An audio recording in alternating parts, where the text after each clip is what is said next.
As you know, you've read my bio, I am a polio survivor, and I need to let you know the absolute latest facts and figures on Rotary and polio. There were 70 Rotarians from around the world that were invited to the CDC. I happen to be one of those people. And it was an absolutely amazing experience. Actually, you can do the same. If you got a bus and traveled over to Atlanta, they put on a day tour for those of you who are interested in polio. And it was interesting to me to find out that they have the polio DNA all the way back to 1941 in freezers. And they can actually take the DNA, and I'm going to use Jim as an example. Jim, I have polio, and I give it to Jim. I'm sorry, Jim. And how do they know that it came from me? Well, they follow the DNA. They can tell from what country, what state, what city. They can tell house by house who the person is that they contracted that polio from. Isn't that amazing? That's how far we've come. When I had polio, they did not know how it arrived. We thought it was airborne, and we weren't allowed to mix with a whole bunch of people. And we couldn't go to public swimming pools or go to the theater to watch movies, or there were just a lot of things that we couldn't do. We mostly stayed home. Well, I didn't have much trouble with that because I was bedridden for 6 years with polio and rheumatic fever. My mother ran the hospital because all 3 children had polio. And can you imagine as a mom keeping 3 children, 1.5, and we were all 3 years apart, and you can do the math on that one. And all 3 of us were in bed for 6 years. And after that period of time, we'd start going to school. And we didn't have home teaching in those days, but mother, homeschooling like we do today. But mother would do all of the teaching of us, and she never left the house. She was actually in the house 24 hours a day for 6 years. My brother had swallowing paralysis, and so she sat by his bed and helped him swallow until his muscles regained enough that he could swallow on his own. They wanted to put him in an iron lung, and she said, "No way, Jose. If you put him in an iron lung, he's not coming out. I'll take care of my son. We won't have to worry about that." My father had just built a hospital, Variety Crippled Children's Hospital in the Miami area, which took care of all the polio victims. And probably he contracted it or had it on his person and brought it home to the 3 of us. So he must have felt guilty. He never talked about it, but he developed his own gamma globulin by using the blood of World War II military who had either contracted polio or who had been close by, and used the antibodies, which saved his 3 children. And when he used us as guinea pigs. This was before Sock and Saban. He was, in those days, as a Rotarian, you never said anything about what you did, so he never talked about it. And I was never really given any credit for it, but he did give his gamma globulin to a number of the children that are in the Miami area. And of course, those are surviving and doing very well. My polio chairman during my year was one of those victims. And he actually ended up with post-polio syndrome pretty early. And my other family member, who's an orthopedic surgeon, helped him with his limp and made it possible for him to survive and do his job, which was construction. Growing up, we also went to the Bahamas 3 months out of every year. And that was to swim in warm saline solution, salt water, obviously. My father gave free medical care to the natives. In exchange, they would take us off and we would go swimming, skin diving, whatever, under the guise of fun. Well, if you told a child, "You're going to have to do physical therapy for 6 hours today," they'd probably say, "No way, Jose." But this was fun, and it really, really was what made it possible for all of us to survive and to be able to participate in sports later on. And that was very necessary to keep all of your limbs moving. I try to take up one new sport every year. This year was kite flying.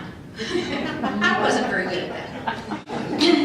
And each one of us had an opportunity to stay back on the dock. Dad did all of his surgery on the dock because that was the only place they had that was clean enough. And you could just wash it all down with ocean water, and he used a number of tetramethylate, you know, that thing that really burns, to curtail the staph infections. And each one of us had a day on the dock.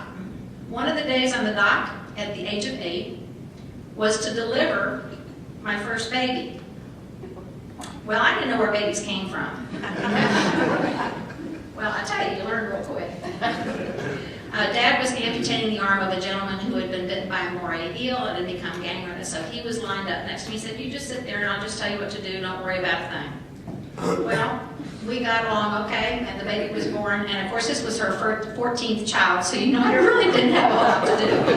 She came, she said, "Doctor, I got to spit." And that's exactly what she did. She spit, and I got that baby in my hands, and I said, "Look, I delivered a baby." Oh my goodness, that's where it comes from. Anyway, the wonderful people that took us around had magnanimous, famous names like Shoelace and Bumpy. And we learned to survive and have a wonderful time with our physical therapy. Now the facts and figures. I want you to know that we just had a little outbreak in Somalia, and they are taking care of that. They have already circulated the vaccine, and they are immunizing 350,000 children as we speak. The Independent Monitoring Board of Polio is meeting this week in London to review the latest global polio epidemiology. The report will be coming out as expected at the end of May. Health ministers from around the world will convene in Geneva at an annual World Assembly this next Monday. And on that will be featured what's happening with Somalia and also Pakistan, Afghanistan, and northern Nigeria. Polio eradication. This is probably going to bother some of you who haven't read much about what's happening in polio lately, but you know we were going to end it by what year? 12. Okay, we've moved it back to 2018. There's a new polio eradication and in-game strategic plan that has just been put together from 2013 to 2018.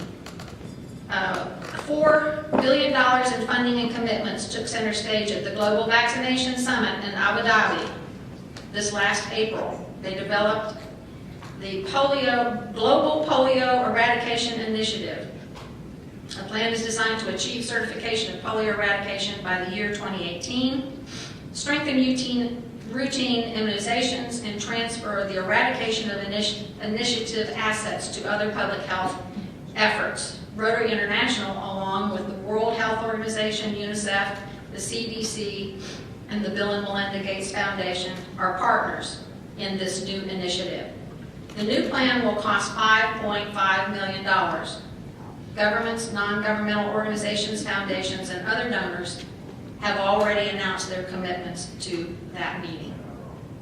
I want you to be aware that some of the states are taking polio out of the first initial infant immunizations because they feel that it will is part of the oh dear. Question? No. I'll think of it in a minute. You know, that happens when you grow up. I'm getting there. Anyway, autism. I knew it'd come.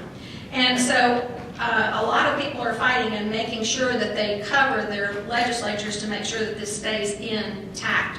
Mike and I went and fought for that cause in the state of Florida, and we now still have it as the #1 immunization for children.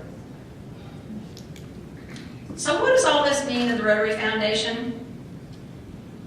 You know, y'all are such a part of it, and you've done such a fantastic job.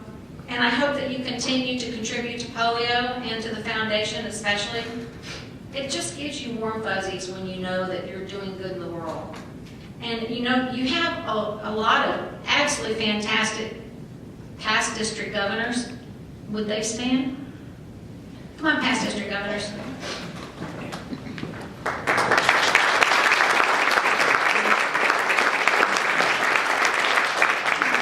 I don't know whether your district does this, but they call us past dead and gone, permanent dinner guests. But I like to call us people doing good. And you all are people doing good. Thank you very much. I also want to tell you that there's a little phrase that I like to remember when it comes to the foundation, and that is, as the purse is empty, the heart is filled. We need a lot of full hearts, so please contribute to your foundation. Thank you very much for your attention.